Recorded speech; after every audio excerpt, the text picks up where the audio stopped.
Kita awali Kompas Pagi, Saudara. Satres Narkoba Polres Konawe Utara menangkap seorang pengedar sabu lintas kabupaten. Dari tangan pelaku, polisi menyita lebih dari 100 paket siap edar.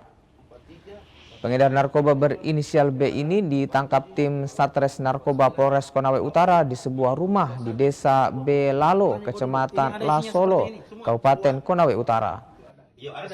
Dari dalam kamar pelaku, polisi menemukan lebih dari 100 saset sabu dengan berat total 142 gram.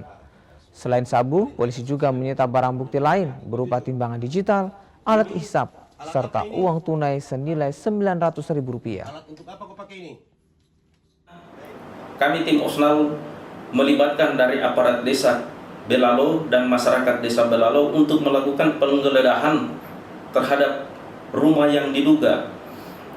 Setelah kita melakukan, di situ kami menemukan lelaki Bismar bin Bahrudin dan kami lakukan penggeledahan. Kami temukan 108 saset yang bening yang diduga berisikan narkotika jenis sabu.